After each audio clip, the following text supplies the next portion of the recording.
मित्रों,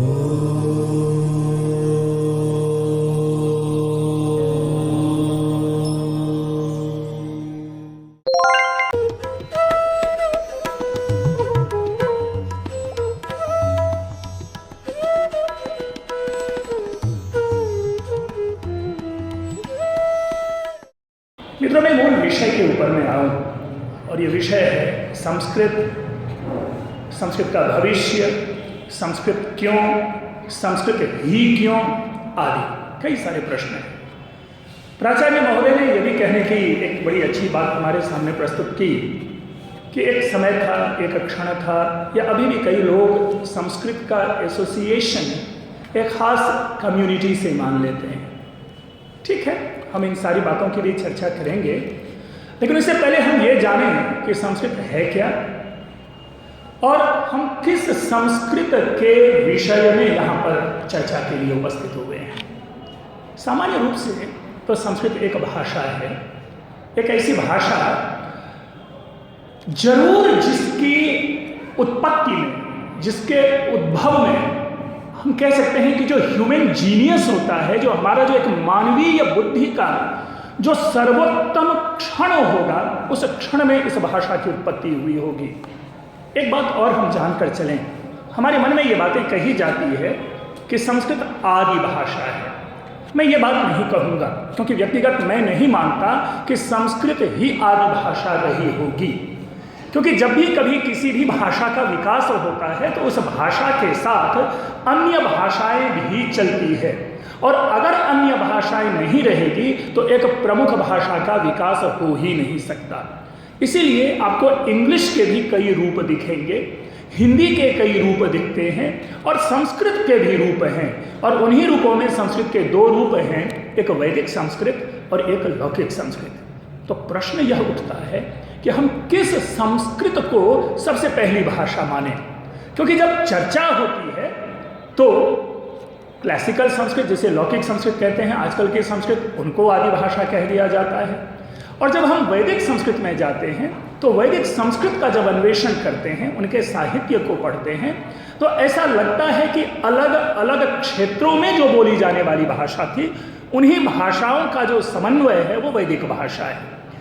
जब मैंने कहा कि अलग अलग भाषाओं का समन्वय, हम आप सभी जानते हैं कि जो वेद है या जो वैदिक संस्कृति है, ये अफगानिस्तान, पाकिस्तान, पंजाब और हरियाणा, हिमाचल प्रदेश, इन सारे प्रदेशों प्रदेश मात्र में वैदिक संस्कृत की अवधारणा है।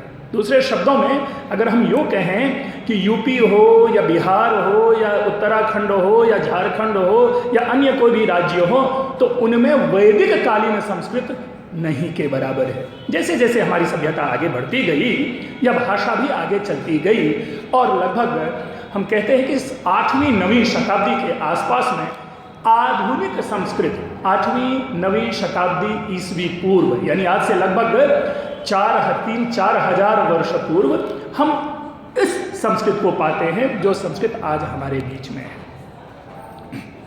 कई ऐसे भी उदाहरण हैं कि कुछ काल रहे होंगे जिस काल में संस्कृत बोलचाल की भाषा रही होगी।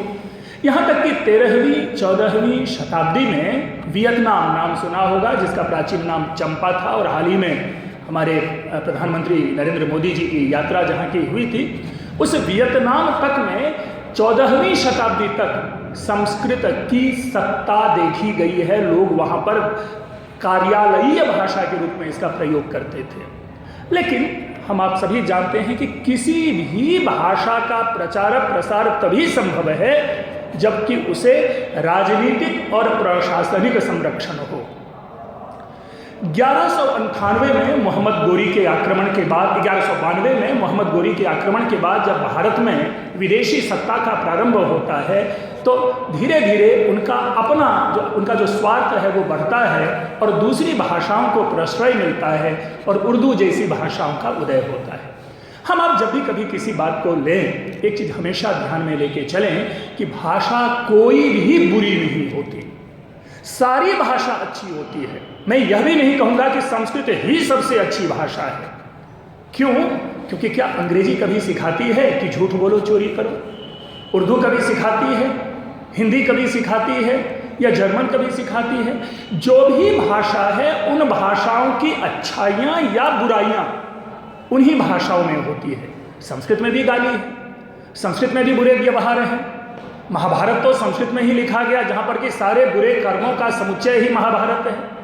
तो ये कहना कि कोई एक भाषा सबसे अच्छी है और दूसरी भाषा बुरी है, हम इस विश्वास में नहीं चलते, हम इस धारणा में नहीं चलते। इसलिए मैं ये नहीं कहूँगा कि संस्कृत सबसे अच्छी भाषा है या सबसे अच्छी बातें हमें केवल संस्कृत ही सिखाती है। लेकिन यदि संस्कृत अच्छी भाषा है तो किस रूप में है, हमें उसको पकड़ना होगा। वो इस रूप में है कि हम जैसा बोलते हैं वैसा ही लिखते हैं। कोई दूसरी भाषा ऐसी नहीं है संस्कृत के अलावा। कोई भी ऐसी भाषा है ही नहीं कि जिस भाषा में हम जैसा बोले वैसा लिखें और जैसा लिखें वैसा ही बोलें। आप लोग कह सकते हैं हिंदी, नहीं, हिंदी में भी ऐसा नहीं है, क्योंकि हिंदी की कई मात्राएं विलुप्त हो गई। चंद्र बिंदु प्रयोग में नहीं लाए जाते, अब तो बिंदी भी, जिसको अनुस्वार कहते हैं, वो भी मिसिंग चली जा रही है। तो संस्कृत की एक ये विशेषता है। संस्कृत एक ऐसी भाषा है कि यदि इसको थोड़ा सा जान लेते हैं तो बैठे बैठे यहाँ पे हम शब्द निर्माण कर लेते हैं, अपने से शब्द बना सकते हैं। कभी भी किसी भी क्षण, अभी आपको बताया होगा लिपिका जी ने, हम लोग दूरदर्शन और आकाशवाणी से जुड़े हुए रहे हैं, और वहाँ पे कई ऐसे शब्द आते थे जिसका अनुवाद क्या करना है संस्कृत में, तो बस संस्कृत का ज्ञान था, अपने से शब्द बना लिया, अपने से भाषा बना ली। तो इस तरह से हम पाते हैं कि संस्कृत में ये कुछ विशेषता है। एक और विशेषता, आप लोग हिंदी में लिखते हैं मैं घर जाता हूँ। आप ऐसे कभी नहीं लिखेंगे कि जाता हूँ मैं घर। ये केवल बॉलीवुड मूवीज में ही होते हैं कि कोई क्रिया कहीं पर और कर्ता कहीं या अन्य शब्द कहीं और बिखरे होते हैं, क्योंकि उनको छंद में बनाना होता है, उसको धुन में रखना होता है। लेकिन संस्कृत एक ऐसी भाषा है कि उसमें मैं जाता हूँ घर, मैं घर जाता हूँ मैं जाता घर, इस प्रकार भी हम लिख लेते हैं और सही होता है। जैसे एक छोटा सा उदाहरण ले, एक वाक्य तो आप लोग जरूर जानते होंगे कि सह पुस्तकम पठति, वह पुस्तक पढ़ता है, इतना तो जरूर जानते हैं हम लोग सभी। हम इसको पठति पुस्तकम सह, पठति सह पुस्तकम, पुस्तकम सह पठति, पुस्तकम पठति सह, 6 प्रकार से लिख सकते हैं और 6 के 6 सारे सही हैं। तो ये जो फ्लेक्सिबिलिटी, इलास्टिसिटी ऑफ लैंग्वेज जिसे कहते हैं, वो विशेषता इस भाषा की आके पड़ती है। और यही कारण है कि इस भाषा में ऐसा सामर्थ्य है कि कई लोग इनके प्रभाव में आए। और आप लोग सभी जानते होंगे कि विदेशी जितने अधिक प्रभावित संस्कृत भाषा से है, उतना अधिक प्रभावित किसी भी अन्य भाषा से नहीं है। भारत में जितनी भी भाषाएं बोली जाने वाली हैं, उनमें यदि सबसे अधिक प्रभावित होकर के कोई व्यक्ति आता है विदेश से पढ़ने के लिए, तो वो संस्कृत को पढ़ने के लिए आते हैं। अब दूसरी बात, संस्कृत कभी पूजा पाठ की भाषा नहीं रही है। संस्कृत में कभी पूजा पाठ को हमें महत्व नहीं देना चाहिए। क्यों? आप जरा सोचिए, हम जिस धर्म को मानने वाले हैं, उस धर्म की जो भाषा होगी, उस भाषा की धार्मिक क्रियाएं, उस धर्म की धार्मिक क्रियाएं भी तो उसी भाषा में होगी ना। इंग्लिश में क्या जब विवाह होता है तो इंग्लिश में मंत्र नहीं बोले जाते, बाइबल की पंक्तियां नहीं पढ़ी जाती। उर्दू में जब मुस्लिम में शादी होती है तो क्या कुरान शरीफ से आयतें या जो भी उनके हैं रिचुअल्स, वो नहीं किए जाते हैं? या अगर हम सिख समुदाय की बात करें तो उस समय में वहाँ से आप गुरु ग्रंथ साहिब से, वहाँ से हम नहीं लेते हैं मंत्र उनके। तो इसी तरह एक निश्चित काल तक जब भारतवर्ष में केवल और केवल एक खास धर्म के लोग ही रह रहे हैं, तो यदि उनके मंत्रोच्चार अगर इस भाषा में है तो गलत क्या है? लेकिन इसका ये कतई अर्थ नहीं, जो राजाओं के आदेश निकलते थे वे संस्कृत में होते थे, जो अभिलेख लिखे जाते थे वे संस्कृत में होते थे। अर्थात राज कार्य की, लोक व्यवहार की भी भाषा थी, लोक व्यवहार की भाषा भी थी। आज आप लोग सुनते होंगे उपन्यास, आप सुनते होंगे कहानियाँ, आपने सुनी होगी कविताएं, हिंदी की मैं बात कर रहा हूँ। तो जब संस्कृत भाषा का वर्चस्व था तो उसमें ये सारी चीज़ें होती थी, तो वहाँ पर कहाँ ये धर्म की बातें कह रहे हैं? जितनी सुंदर सुंदर बातें आप सुनेंगे, आप जाते होंगे, मतलब खास करके अगर आप मंदिरों में जाएं, अपने आर्य समाज मंदिरों में जाएं, तो वहाँ पे आपको लिखा मिलेगा केवलाघो भवति केवल आदि, यानी अकेला खाने वाला पाप का भागी होता है, अर्थात हमें मिल बांट कर खाना चाहिए। वही कविता अगर हिंदी में कबीरदास जी कह देते हैं कि साईं इतना दीजिए जामे कुटुंब समाय में भी भूखा ना रहूं साधु ना भूखा जाए, तो वो बड़ी अच्छी कविता हो जाती है। लेकिन संस्कृत में अगर ये बातें कह दी गई तो उसे हम धर्म से जोड़ देते हैं। आप जरा सोचिए, इससे अधिक सेक्युलर भाषा तो कदाचित मैं नहीं समझता कोई है, क्योंकि इसी एक भाषा में सर्वे भवन्तु सुखिनः सर्वे सन्तु निरामयाः सर्वे भद्राणि पश्यन्तु मा कश्चित् दुःख भाग भवेत्, सबके सुख की कामना की गई है। और जब सब बात कही जाती है तो सब का मतलब वहां पर कोई ए या कोई बी या कोई सी या कोई डी नहीं है, बल्कि समुदाय में रहने वाले ए से लेकर के जेड हर प्रकार के लोगों के लिए वो कल्याण है। मैं नाम नहीं ले रहा, मैं उसे हिंदू, क्रिश्चियन, मुस्लिम आदि से नहीं जोड़ रहा, लेकिन जो उस समाज में रहने वाले हैं उसके लिए वहां पर हम क्या पाते हैं कि सबके सुख की कामना की गई है। वैदिक काल में सबसे पहले निर्देश दिया गया कि जुआ मत खेलो। लिपिका जी ने भी पढ़ा है, अक्षैर मादीद्यः कृषिमिक कृषस्व, यह पंक्ति है, जुआ मत खेलो। और वहां पे चित्रण है कि मैं जुआ खेलता हूं, जुआ में हार जाता हूं। एक जुआरी कहता है, और मेरी माँ और मेरी पत्नी दूसरे के घर में जाकर के बर्तन मांजती हैं, झाड़ू पोछा लगाती है, और तब जाकर के किसी तरह मेरे घर की जीविका चल रही है, क्योंकि जुए में मेरा सब कुछ बर्बाद हो गया। और तब जाके कहता है वही जुआरी कि जुआ मत खेलो और अपना व्यवसाय करो। क्या यह किसी धर्म की बात है? और भाषा कभी भी किसी भी धर्म की बात नहीं करता। भाषा तो हमारी अभिव्यक्ति है ना, मानवीय अभिव्यक्ति है। हमारी बुद्धि में, हमारे विचार में जो निकलने वाली बातें होती है, हम उसे उस भाषा में लिखते हैं जिस भाषा को हम जानते हैं। अब जो संस्कृत जानता है वो अपनी बात संस्कृत में लिखता है, जो जर्मन जानता है वो जर्मन में लिखता है, जो फ्रेंच जानता है वो फ्रेंच में लिखता है। तो इसलिए संस्कृत को एक बार पुनः ऐसे किसी भी वर्ग विशेष की भाषा नहीं समझी जानी चाहिए।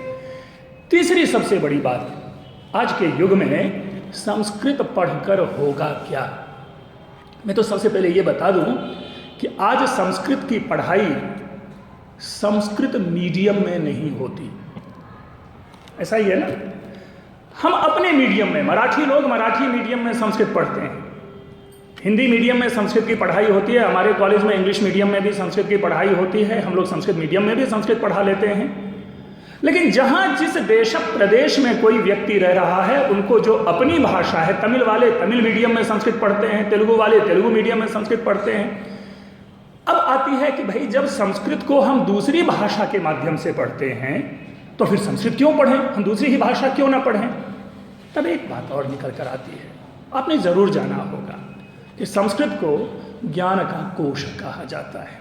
संस्कृत को नहीं, संस्कृत के साहित्य को, संस्कृत में जो लिखी गई बातें हैं उसको, संस्कृत भाषा को। अब उसमें इतनी बड़ी बातें, आपने मेडिकल साइंसेज का नाम सुना होगा, आपने आजकल खास करके जो आयुर्वेद आदि हैं इनकी इतनी गहरी चर्चा चल रही है। और तो और मैं आप लोगों से इतना जरूर जानना चाहूँगा कि कुतुब मीनार देखने जरूर कुछ लोग गए होंगे आप लोगों में से। नहीं गए हैं, चिंता की कोई बात नहीं है, कभी ना कभी जरूर जाएंगे। और जाइएगा तो एक चीज़ जरूर देखिएगा, वहाँ पर एक लोहे का, एक आयरन पिलर है, वहाँ पर लोहे का स्तंभ है एक बना हुआ, जिसके विषय में पहले पुरानी कहावत थी कि अगर आप पीछे से हाथ करके ऐसे पकड़ लो तो आप बहुत बड़े भाग्यवान हो।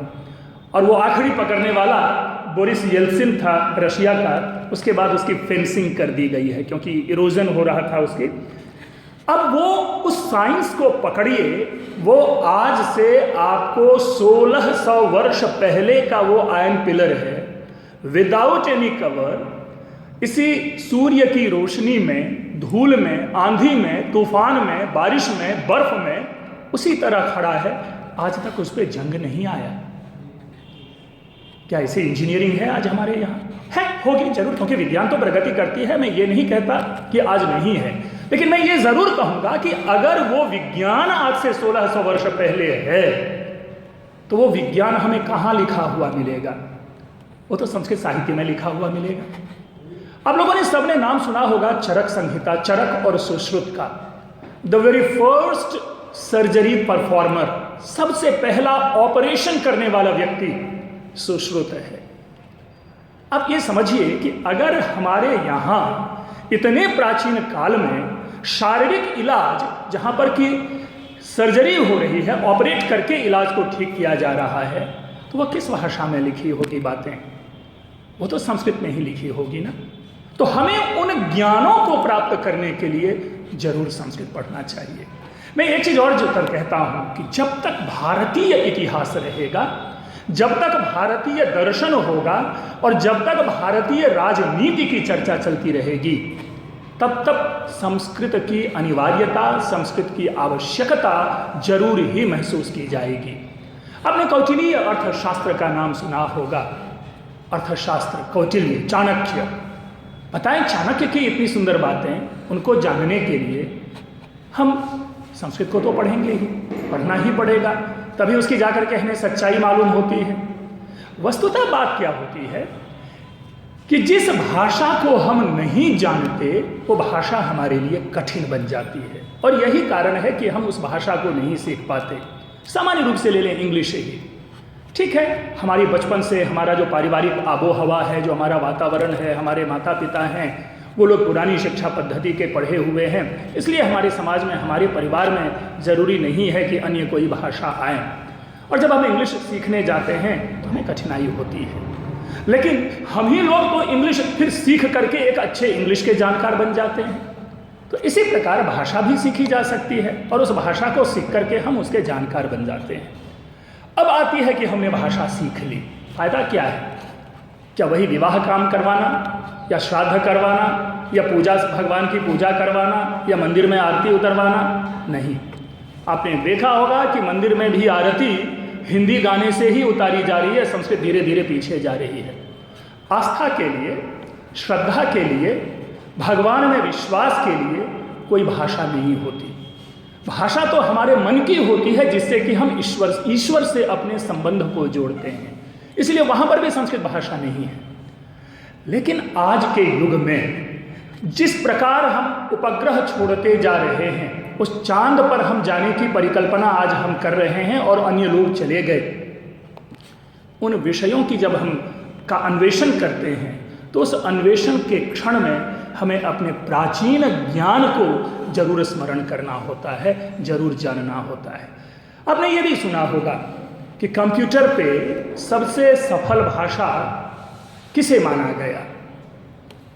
अंग्रेजी नहीं, जिसका आविष्कार ही, कंप्यूटर का आविष्कार इंग्लिश में हुआ। उनके सारे जो प्रोग्रामिंग हैं वो इंग्लिश में सबसे पहले बनाए गए। फ्रेंच में है, स्पेनिश में है, अन्य सारी विदेशी भाषाओं में है कंप्यूटर के सारे प्रोग्रामिंग। लेकिन फिर भी बाहर के, ये हम नहीं कहते, बाहर के जितने भी कंप्यूटर एक्सपर्ट हैं वो आज भी यही कहते हैं कि कंप्यूटर पे जो सबसे सफल भाषा है वह संस्कृत है।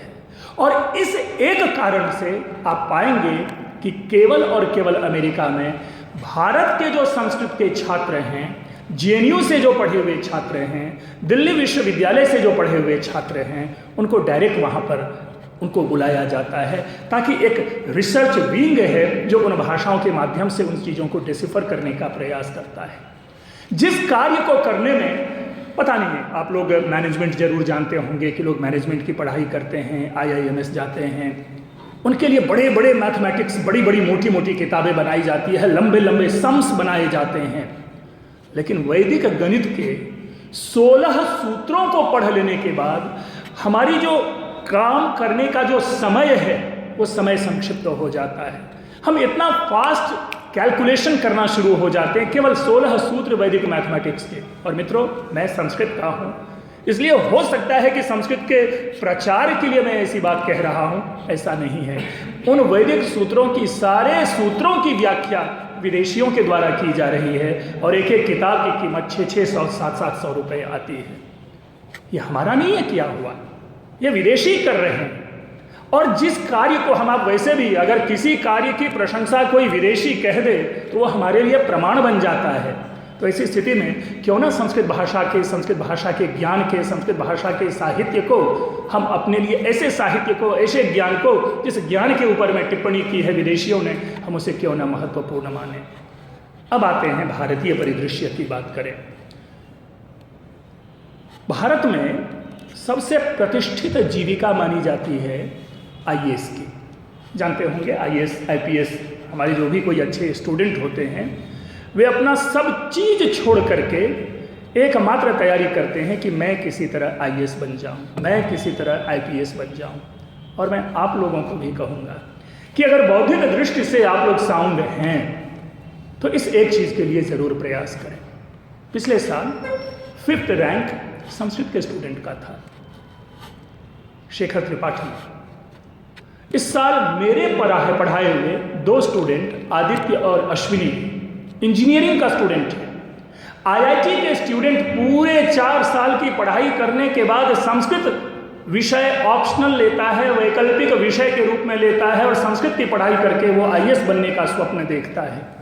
आप समझिए कि एक ऐसे छात्र जिसकी पूरी पढ़ाई में लाखों रुपए खर्च हो गए हों, जिनकी पूरी पढ़ाई में उन्होंने अपना पूरे छात्र जीवन को बर्बाद कर दिया होगा कि हमें आईआईटी करनी है, और वो IIT Kanpur, IIT Delhi, IIT Mumbai, IIT Kharagpur के स्टूडेंट संस्कृत ऑप्ट करता है वो आईएएस बनने के लिए।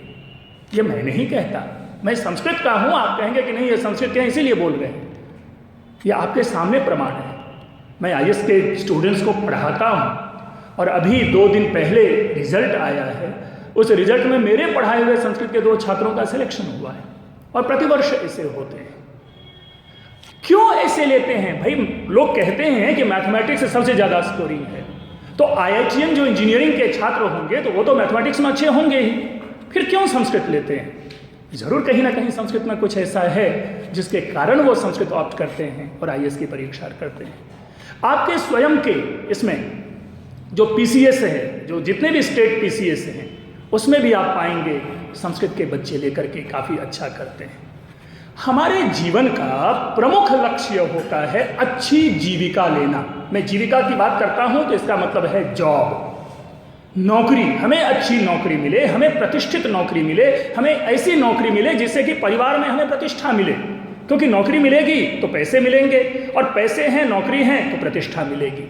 हर व्यक्ति इसी के लिए प्रयास करता है ना। आप इतने दूर से अगर इस कॉलेज में आए हैं, पढ़ाई कर रहे हैं, और तो और छोड़ दीजिए, इतनी देर तक सावधानी पूर्वक, धैर्य पूर्वक अगर मुझको सुन रहे हैं, क्यों आ रहे हैं कॉलेज? किस चीज़ के लिए आ रहे हैं कॉलेज? सर कहेंगे कि आप छात्रों को मैं बड़गला रहा हूं कि सर आप क्यों मना कर रहे हैं।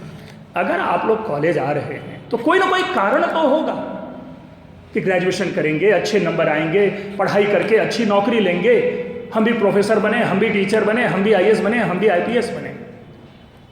तो देखिए क्या होता है कि एक ही जगह आने के कई रास्ते होते हैं। इसी कॉलेज में पहुंचने के लिए आप लोग अलग अलग रास्ते लेते होंगे, और इस रास्ते में पहुंचकर फिर अलग अलग रास्ते से इस कॉलेज पहुंचते होंगे।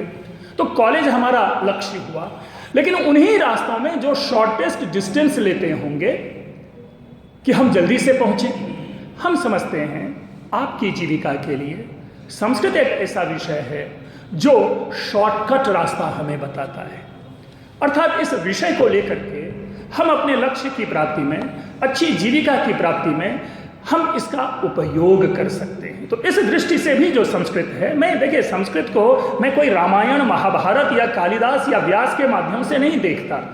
वो तो ज्ञान का एक माध्यम है, क्योंकि हम उन बातों को पढ़ते हैं, उन बातों को अपने ज्ञान में लाते हैं, वही बातें हमसे पूछी जाती है, उसी पूछी हुई बातों का हम उत्तर लिखते हैं, अच्छी तरह से उत्तर लिखते हैं, अच्छे अंक आते हैं, अच्छे अंक आते हैं, हमें अच्छी सफलता मिलती है, और जब अच्छी सफलता मिलती है तो स्वाभाविक रूप से अच्छी जीविका भी मिलेगी।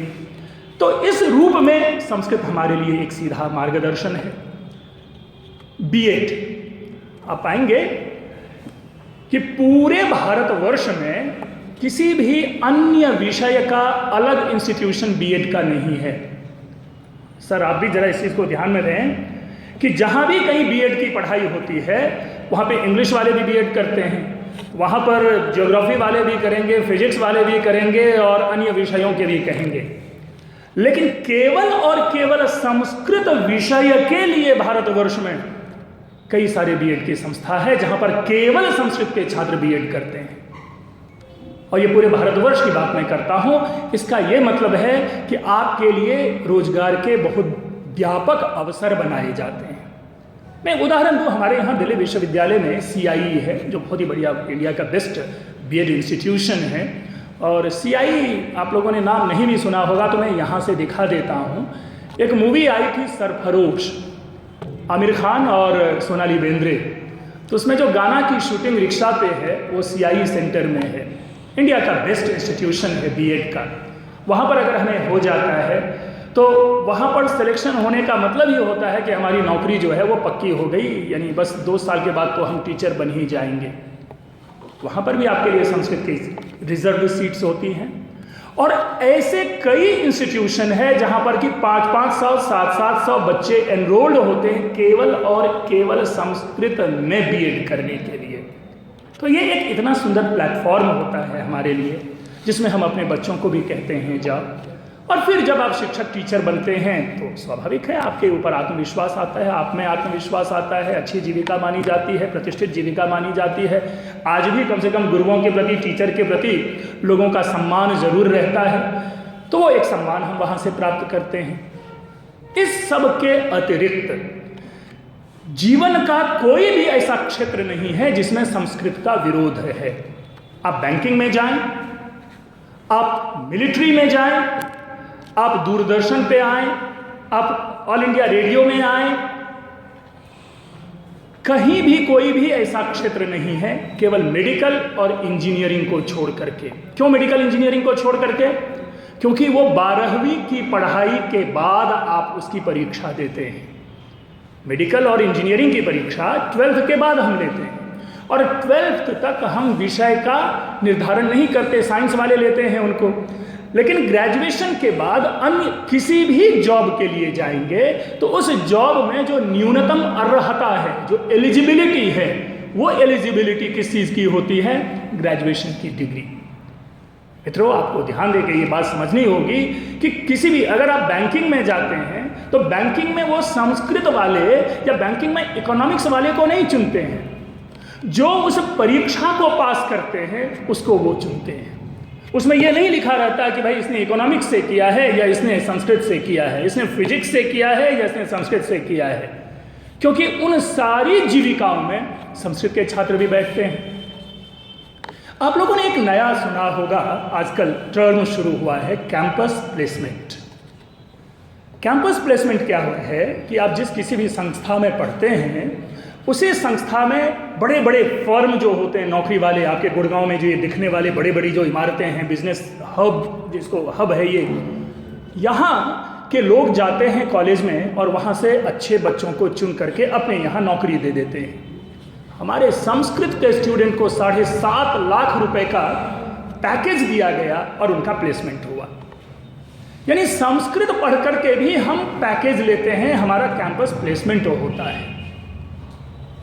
इसके बाद हमने कही बात एक मिलिट्री की बात। मिलिट्री में एक जॉब होता है पॉन्टिफ का, वो केवल संस्कृत वालों के लिए रिजर्व है, और जिनको पता है वो उसमें जाते हैं। और आप समझते हैं कि मिलिट्री में जाने के बाद कितना सुंदर होता है।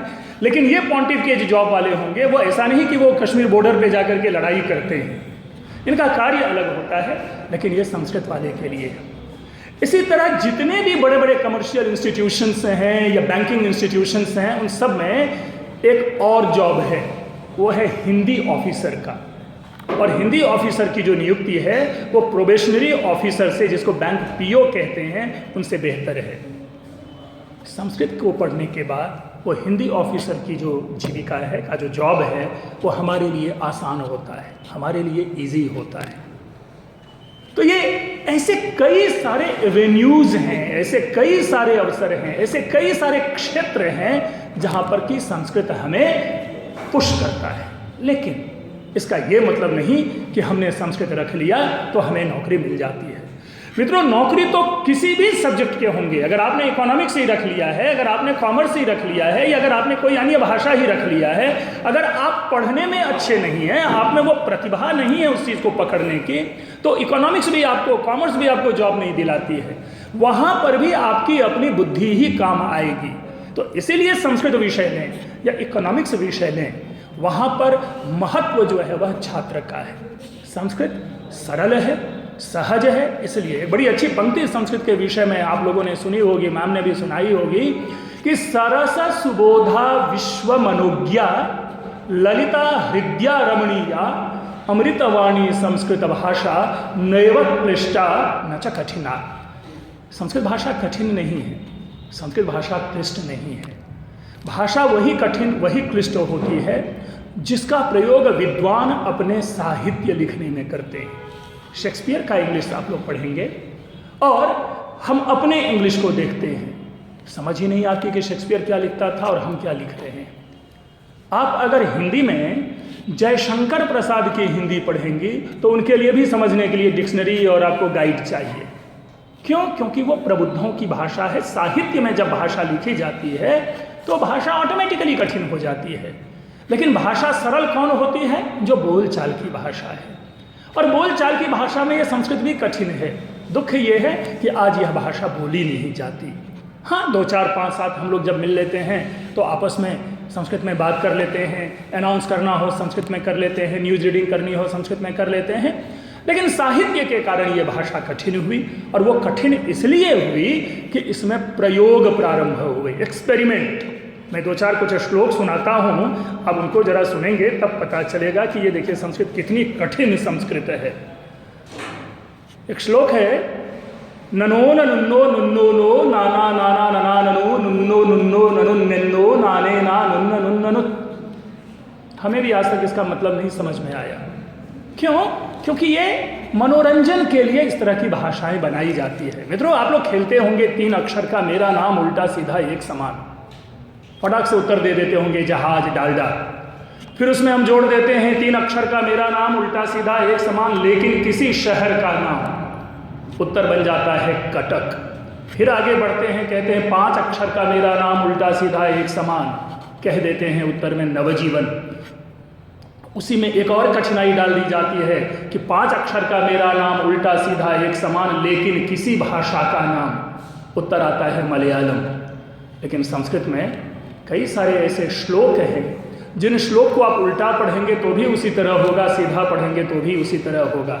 एक 9 अक्षर का छोटा सा वाक्य बता रहा हूं, देवम नंद नंदनम वंदे, मतलब ये ईश्वर की, कृष्ण की प्रार्थना। ये वाक्य अगर आप लोग लिखें, देवम नंद नंदनम वंदे, उधर से पढ़ेंगे तो भी देवम नंद नंदनम वंदे पढ़ाएगा, और इधर से पढ़ेंगे तो भी देवम नंद नंदनम वंदे पढ़ाएगा। ऐसी प्रवृत्ति जब जगती है कवियों में, तब जाकर के भाषा कठिन बन जाती है। और तो और रामायण सीरियल या साउथ इंडियन मूवी देखते होंगे तो एक आप लोगों ने एक आध श्लोक सुना होगा जिसमें जैसे प्रफुल्ल नील पंकज प्रपंच कालिम प्रभावलम विकंठ कंदली रुचि प्रबद्ध कंधरम स्मरच्छिदम पूरच्छिदम भवच्छिदम मखच्छिदम गजच्छिदांधकच्छिदम तमंतकच्छिदम भजे। आप लोगों ने शंकर महादेवन का ब्रेथलेस सुना होगा। संस्कृत में ये ब्रेथलेस बहुत पहले से लिखा जा चुका है। और तो और एक चीज़ और 2-3 बात मैं हमेशा बताता रहा हूँ, वो ये बताता रहा हूँ कि अगर आप व्यक्तिगत रूप से भी अगर योग की साधना करते हो तो संस्कृत बहुत अधिक सहायक है, और उस चीज़ को पकड़िएगा। बाबा रामदेव ने हमारे शरीर के सारे अंगों के लिए योगासन सिखाया है। टंग के लिए और हमारे नर्वस सिस्टम के लिए उन्होंने योगासन नहीं दिया है। जीभ, आप लोग ये जो भी मैंने श्लोक सुनाया, अगर इस श्लोक को अगर आप एक सांस में पढ़ते हैं तो आपकी जो जीभ है, आपका जो उच्चारण है वो स्पष्ट होता है। और साथ ही अगर किसी को किसी भी प्रकार का माइग्रेन हो या जिसको कहते हैं साइनस हो या हेडेक कभी कभी आते हैं, अगर इन मंत्रों को एक सांस में हमेशा आप बोलेंगे, मैं ऐसा मानता हूँ कि उस पर विजय पाया जा सकता है। अखर्व सर्व मंगला कला कदम्ब मंद मंजरी रस प्रवाह माधुरी विजृंभना मधुव्रतम स्मरांतकम पुरांतकम भवांतकम मखांतकम गजांधकांधकांतकम तमंतकांतकम भजे। सांस नहीं ब्रेक होना है। तो देखिए, यहाँ पर मैं पुनः एक बार आप लोगों को किसी एक धर्म या कर्म से नहीं जोड़ना चाहता। इस रूप में मैं स्वयं, क्योंकि मैं हमेशा मानता हूँ ईश्वर के प्रति जो आस्था है वो व्यक्तिगत विषय होता है, वो प्रदर्शन का विषय नहीं होता। लेकिन इनमें हर आपको संस्कृत भाषा, संस्कृत साहित्य में हर ऐसे विषय आपको मिलेंगे जिसको कि अपने जीवन में कहीं भी किसी भी प्रकार से अपनाया जा सकता है। और खास करके जिस प्रकार ये प्राइवेटाइजेशन का जो ज़माना आ रहा है, जिस तरह से चल रहा है, उसमें संस्कृत अभी भी सबसे सहायक है, क्योंकि इसके ज्ञान विज्ञान के कई ऐसे पक्ष हैं जो कि आज भी हमारे लिए अछूता है। मैं छोटा छोटा उदाहरण देता हूँ।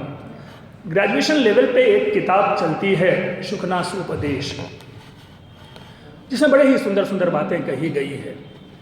उनमें हमारे आयुर्वेद की इतनी बातें बताई गई है सामान्य कहानी, प्रेम कहानी को आधार बना करके वो कहानी आगे बढ़ती है।